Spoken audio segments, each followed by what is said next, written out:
Hey folks, David Frost, MyStrategicForecast.com. You're here for another episode of Common Sense Market Analysis, Thursday, August 28, 2014.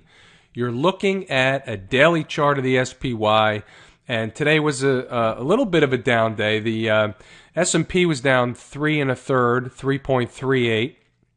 Dow was down 42, and the NASDAQ Composite was down just short of 12 points.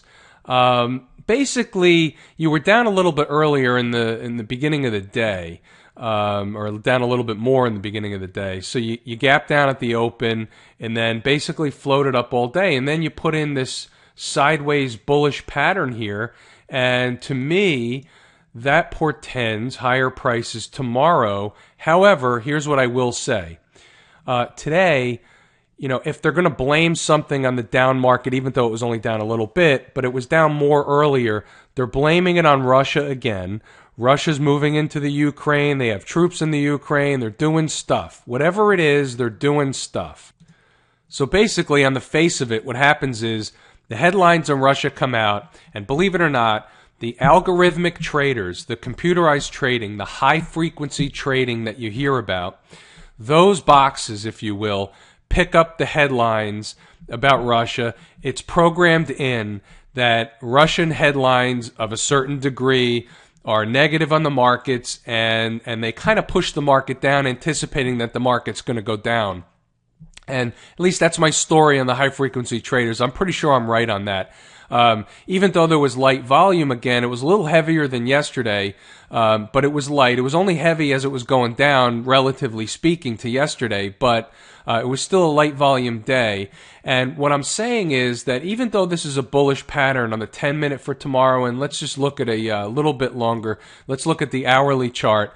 And here in the hourly chart, you have one of these stair steps going on, but if you have some Russia issues stir up overnight, early in the morning, and the European markets are down, and the reason that would happen is not because anybody's getting in the war with Russia and the Ukraine so much as the sanctions are going to squeeze the economy over in Europe, and if the economy in Europe is squeezed, then our economy gets squeezed. So even though the sanctions on Europe aren't supposed to affect us, all in all, they really will. So what happens is that's I think your what's the word I'm looking for? That's your we'll just use the word risk. That's your risk for tomorrow.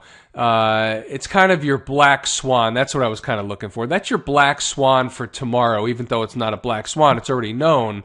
But if nothing happens tomorrow, in terms of European or Russian news, I would say that this 10-minute chart, this bullish pattern on the 10-minute chart plays out to the upside. And how high? If it does, they're going to push it over 2,000, close the S&P over 2,000 for the week, and then maybe float up Tuesday, Wednesday of next week, maybe get to 2010, 2015, and then we should see a high put in my opinion. That's my work anyway. That's my upside target is about no higher than that, give or take a couple of points. At least that's my story, and that's the way I'm playing it for the next several days. Okay, so that's about it for the S&P. Let's move over to the you know what I want to talk about now? I want to talk about the interest rate market, because here's what's shaping up to me, okay? For my work, I'm going to go right to the weekly chart, and if you remember, I mentioned this is the 10-year interest rate, TNX, okay? This is the opposite of the bond prices. This is the actual interest rate of the 10-year note. So when we closed below this 200 period or 200 week moving average, that's real negative. So what I see happening is, at first, a while ago, I thought that the market may get hurt by higher interest rates. However, because now we broke down at it, this was a bullish pattern.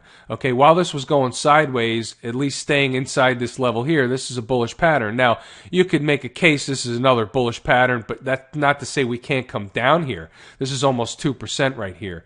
So what I'm saying is that I think the traditional bond market plays out if the market sells off, and I think the bond market rallies, interest rates go lower, and that's why I think we're seeing this ahead of a market move. The bond market always tends to sniff out the move in the stock market before it happens. So I think that's what's happening here. At least that's my take on it, and it's my take on it based on experience. Gold market, gold was up a little bit today, and you can make a case for it was up because of the Russia news, and it was up because it was up. But nothing big, not up a lot. GLD was up 68 cents. I think the price of gold was up $7. That's not a big move, but an up move nonetheless, so we take note of it. Oil, same routine. Oil was basically a bounce. USO was up 29 cents. There's lower prices coming in the crude contract, folks, and that means lower prices in USO, and at least a break of this pivot here, which is going to be a break of 34, probably by 10 or 20 cents, and we'll see how it comes in there, whether we get interested for a bounce or not. But it's weak, and the market's going lower, and that's my story in crude. So we're going to stay with that, and that's working out. The VIX bounced up a little bit today, but we could still see lower prices in the VIX if we get an up move tomorrow and we get a up move early next week. We could see that 10.5 to 11 number I'm talking about shape up, and then you can take that and play it if you like. And that's pretty much the story in the VIX. So, I know I covered it rapidly last night. I covered everything rapidly tonight. And the reason is because not a lot is going on in the markets leading into the holiday weekend.